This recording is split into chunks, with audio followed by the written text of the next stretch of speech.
Nintendo's made a lot of announcements lately. New websites, new consoles, and new apps. We're going to take a look at everything today on Nerdstrodamus.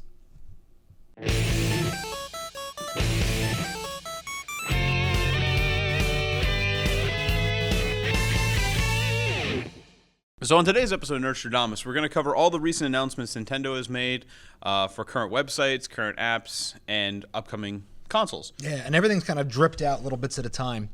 So we're going to be looking at, now that a lot of things have come out, we're going to be looking at sort of a summation of all the information we know about the upcoming console and all the changes that have happened to Nintendo's reward system.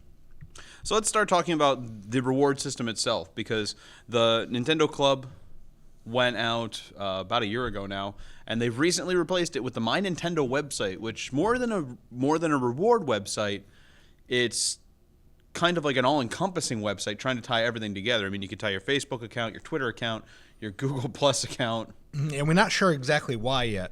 I mean, nothing has really kind of materialized in terms of why we're doing these sorts of things. We can do it. I can tell you why they're doing it, so I can get more coins. Oh, yes. So all those juicy coins. For those who aren't familiar, Nintendo's website always offered rewards for points in the past, but now the MyNintendo website is offering coins, which makes sense for Nintendo. And the coins you obtain by completing daily missions, such as connecting the MyNintendo site, your account there with a Google Plus account, a Facebook account, a Twitter account.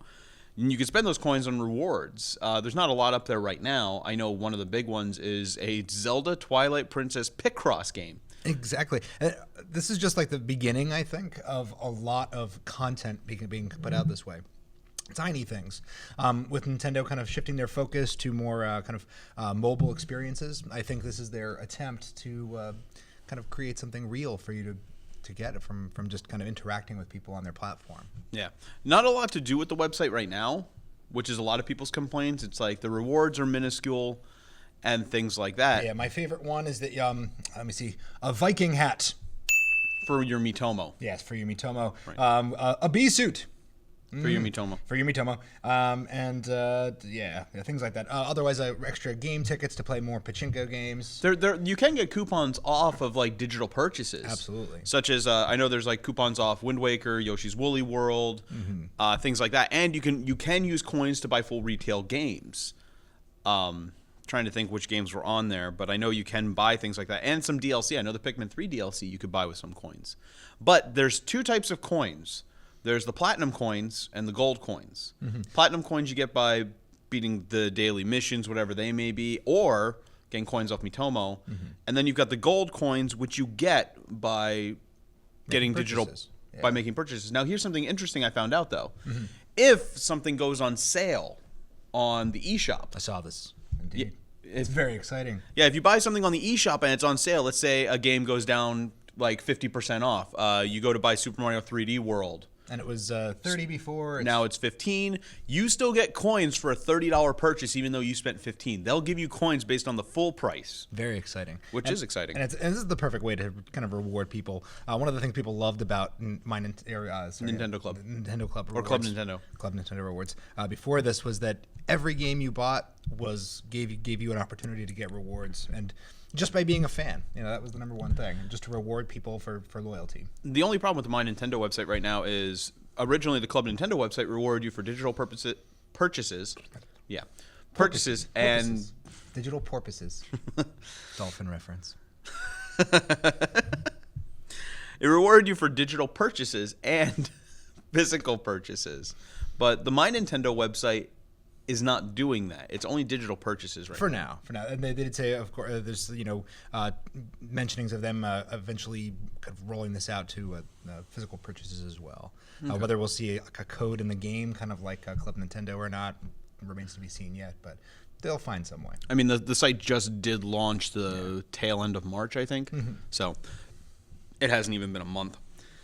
But that's really all to say about MyNintendo. I mean, it's cool. It's nice to see the reward system come back. I'm excited. I'm waiting to see how the rewards change month to month, because that happened with Club Nintendo too. The rewards changed. And they were smart to release this alongside their first app, which is Miitomo.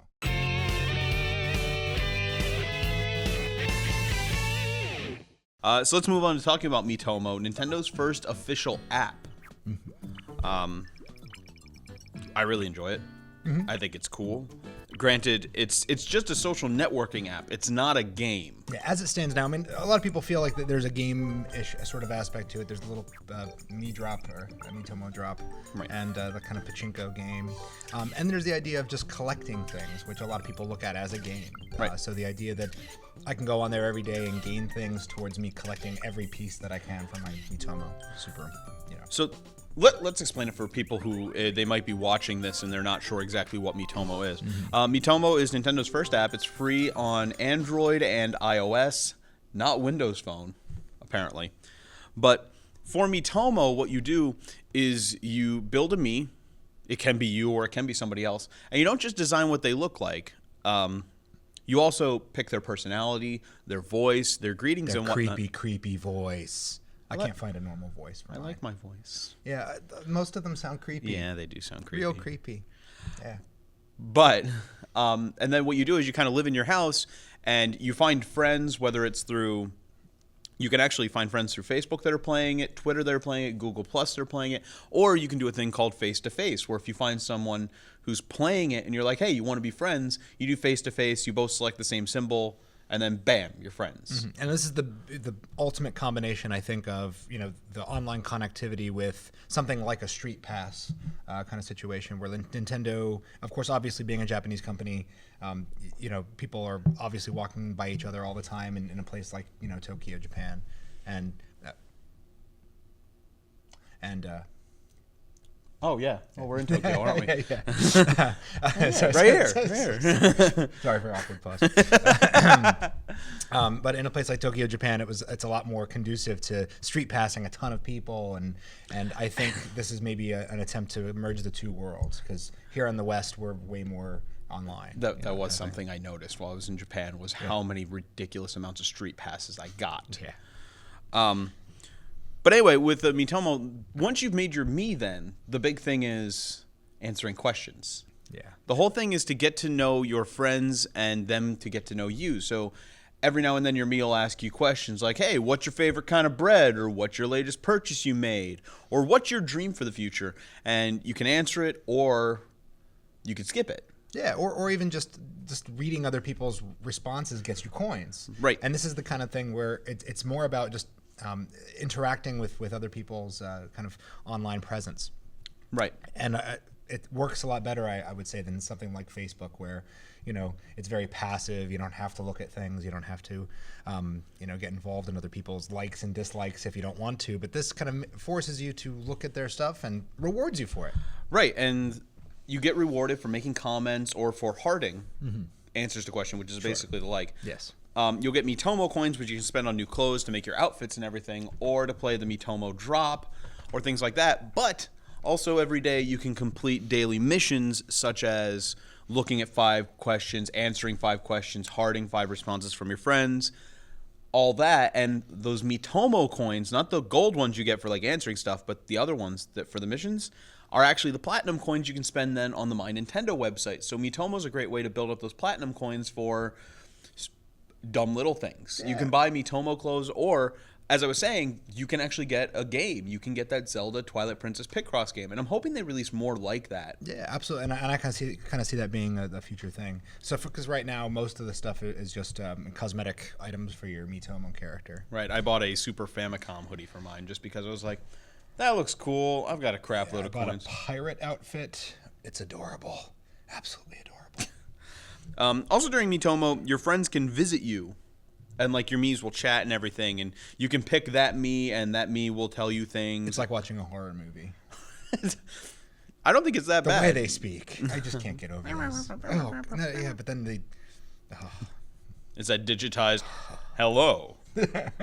What is your favorite kind of bread? Yeah, and it's yeah. So that's really all there is to Miitomo right now. Yeah. It's cool, and it's well put together. It's not glitchy or anything. I haven't had any hiccups with it at all. It's been very popular. It's been among the top downloads on iOS and Android store. The majority have apparently come from the iOS store. But this has become actually a very super successful thing. I actually was reading some of the metrics yesterday. Apparently the app makes about $240,000 in the first month. Wow. Which is insane, and it's just generating revenue because you don't have to just earn the coins through liking things. You can actually just purchase. You can purchase them. So there is that whole you can pay for the coins rather than doing stuff. So this may end up depending on how it integrates once more games come out. For example, like Star Fox, from when we'll be out very shortly. Yeah. And I'm interested to see if they're going to have some tie-in and items for your Miitomo. That's going to bring me back to the game every time a new game comes out. That's going to bring me back to this app. So I think that's going to be this great kind of platform for Nintendo to hawk all of their stuff from every angle. Overall, though, when it comes to Miitomo, it's a cool little app. It's kind of a nice way to waste time, but I'm more excited for the future to see what they do with it and how they integrate it. Yeah, it's a platform that's basically kind of vanilla and just open right now, waiting for something cool to kind of be thrust upon it, I think. Right. It is well put together. There's, as I said, I haven't had any glitches. I haven't had it just shut down on me for any reason. It works well. It looks good. Offers a lot of options. So if you had to give it a score, what would you give it? I would give it 3.5 Miitomos out of 5. Oh, God. Oh God! What have we done? Oh no! It's only his legs. Let's move on to the next segment.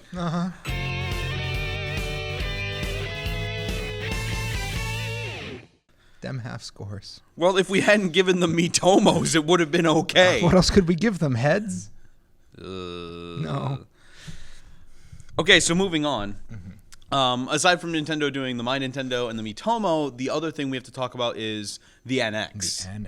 The NX, which is Nintendo's upcoming console that hopefully we'll actually finally get to see at E3. Yes. Well, Nintendo has kind of offhandedly mentioned a bunch of times that they're going to have some kind of reveal in probably the next month or two, and then a big formal kind of rollout for the games and all the specs and everything like that at E3. Right. So we actually have a lot of opportunity to kind of make some suggestions and to talk about some of the rumors and make some predictions today. Right. So there is a laundry list of rumors going around about this thing ever since it was announced.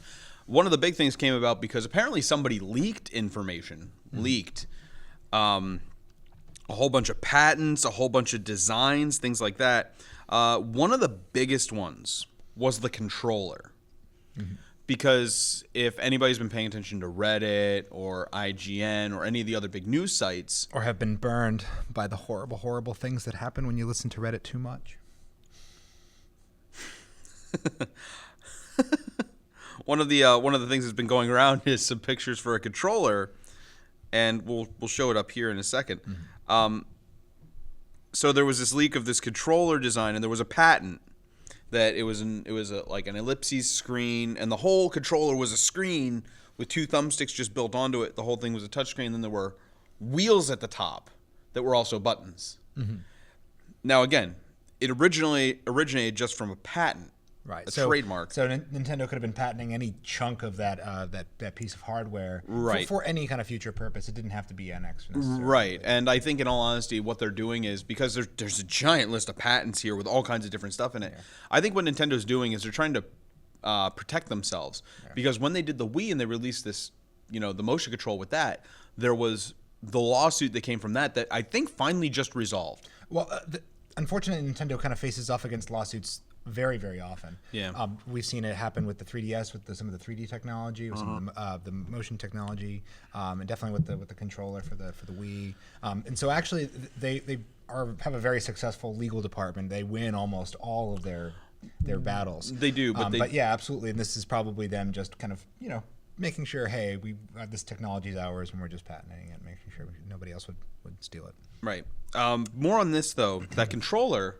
As I was saying on Reddit or IGN, people probably saw the control. There were actual pictures of the controller released, and people were like, "Oh man, is this a test product? Is this what the controller's going to look like?" And in all honesty, a lot of people weren't happy because it's just 2 thumbsticks on the main screen and then shoulder buttons. Right, and it's not conducive to playing any kind of console game like we would expect. No. It seems like a decent controller maybe for, a mobile device, that if you're making just mobile experiences, it could be cool. Right, but if you're going to release this as your console controller, we'd like to see some buttons. Yeah, and while you could put buttons on the touchscreen, I know there's been numerous complaints in the past about buttons. If they're too recessed and they're not there, it kind of hinders the experience. Absolutely. I mean, that's why from the Vita to the Vita Slim, they actually raised the buttons out a little bit for some of those. Mm-hmm. So a controller without buttons, especially for someone like Nintendo, where you've got Mario games and things that really require precision and timing, I think without the buttons, it wouldn't be great. Now, of course, we're not saying this is real because the person who made this controller came out and said, I made it. Yeah, it was absolutely fake. Yeah. But it was kind of fun for a day or two to just kind of think about maybe this could be something that's sitting on somebody at Nintendo's internal affairs desk somewhere. Yeah. Now, the other controller design that came out looks very similar to the Wii gamepad, or the Wii U gamepad, yeah. Where you've got 2 control sticks, you've got the D-pad on the left, and then you've got, instead of 4 buttons, it's 2. And then again, there's those wheels/buttons at the top where your L and R buttons would be. Mm-hmm. Now, it seems like a lot of the patents have that design in them, which, in all honesty, the wheel or button thing, if executed well, could be cool. Mm-hmm. As far as this goes, I'm okay with this controller. Yeah. I like the gamepad. Yeah. I mean, the rest of the patents kind of detail more about connectivity about it, that primarily the thing that's probably coming out this year is just a mobile section of a larger NX console that will come out. And so this is just a controller or just an interface. That's essentially a handheld gaming device. Right. It seems to have its own processor. It seems to have its own, internal, workings, meaning it's not like the Wii U gamepad where it's just a receiver for right, it's going to be its own signal. It's going to be its own thing. There's rumors going around that this gamepad or portable device is going to have a dongle that will plug into your TV, so you can stream what you're playing on there to your TV until the physical console comes out. Mm-hmm. Because the rumors are going around that the NX is 2 pieces, mm-hmm. a handheld device and a home console, with the handheld device coming out first. And if the handheld device does come out first, then they want to make it so you can still play it on the TV, which I think is a great idea. Mm-hmm. Make a handheld thing that also has the ability to play on your TV. Yeah, because that's where things. I mean, honestly, today, if I'm a kid, I'm playing my Plants vs. Zombies on my phone. I'm playing Five Nights at Freddy's, and I loved my mobile experience. To then be able to take that home and just put it on the TV is probably Nintendo might be actually thinking about doing the right thing. Yeah, really, they might be ahead of the curve just a little bit, trying to merge those 2 worlds. To be fair, Sony tried to do that. Mm-hmm. With the PSP, they did release AV cables where you could plug your PSP into the TV. Mm-hmm. The problem was, it was a set of cables that had to plug into the PSP, and then they were red, yellow, white that went into the TV, and you were then tethered to your TV rather than being wireless, which, Also, I know from looking at it, it did not scale well. No. It looked terrible. It didn't go well. And we've seen a lot of the reverse. We've seen a lot of taking off the TV onto the handheld, because you can do that with the Wii U gamepad through most games. You can do that with the PlayStation 4 and the Vita. Yeah, and even recently with both Microsoft and Sony making it so that you can stream your console to your PC. So even to your Surface tablet or something like that, you can play your Xbox or PS4 on your Surface tablet now. Which is really cool, but I would like to see to be able to go from a handheld to the big screen. Mm-hmm. Actually, I can think of one instance where that was done really, really well. 2 instances, in fact. The Super Game Boy and the Game Boy Player. Both done by Nintendo. Because they knew how to do that. Yeah. I'd also like to mention this on the list of rumors. On January 20th, Takashi Mochizuki. Sure. Yeah, I can't say it. I apologize if he ever sees this show. Mm-hmm. On the Wall Street Journal, he said on his Twitter feed, quote, Nintendo's NX may work with smartphones, PCs, and even rival consoles such as the PlayStation 4 and Xbox One.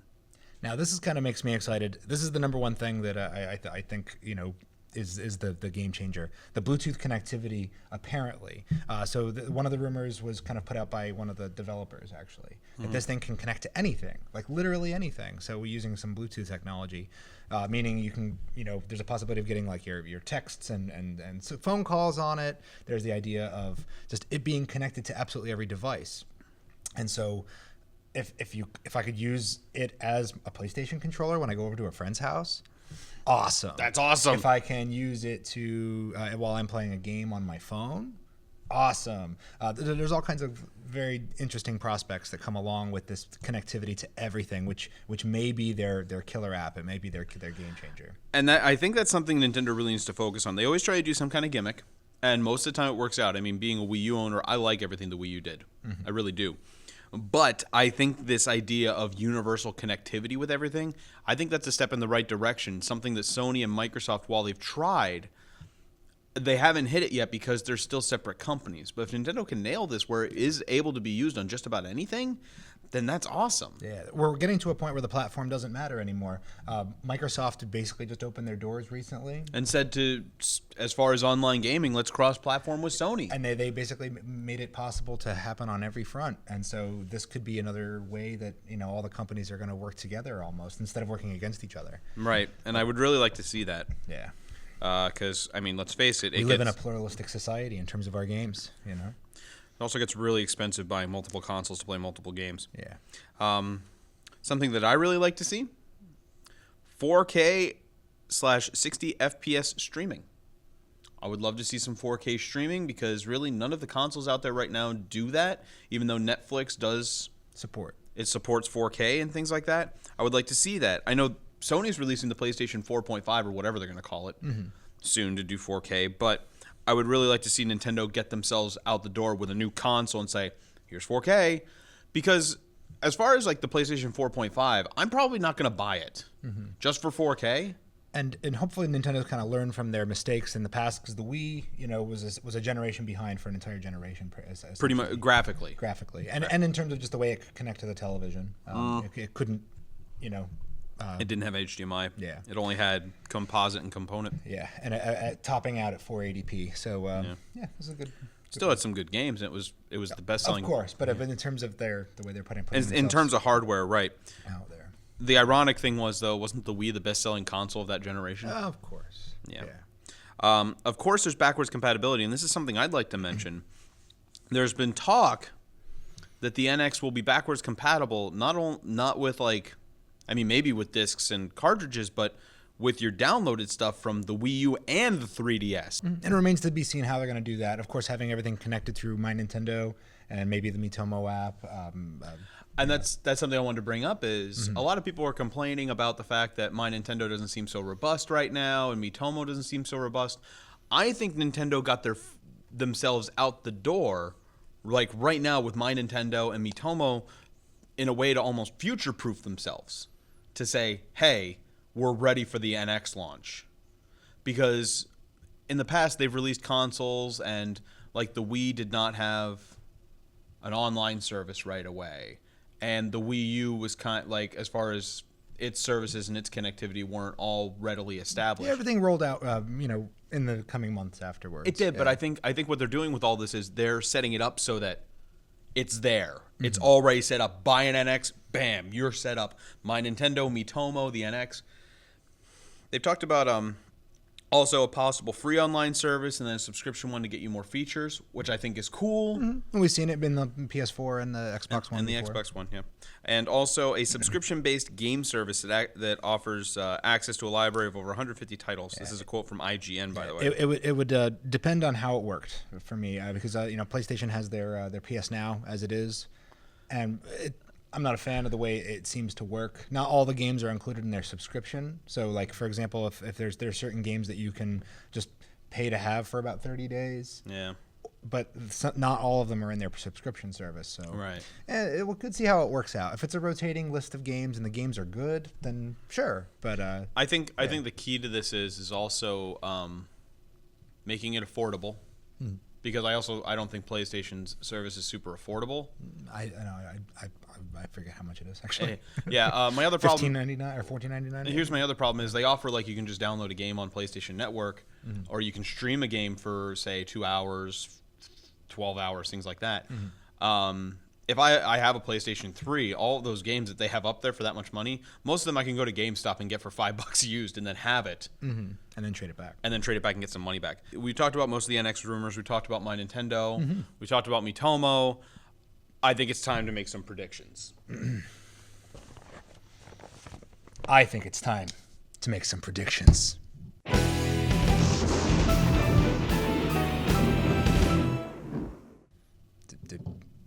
You Hold on. It's my powers. Hold on. Okay. take the hat. Yes. Hat. Okay. All right.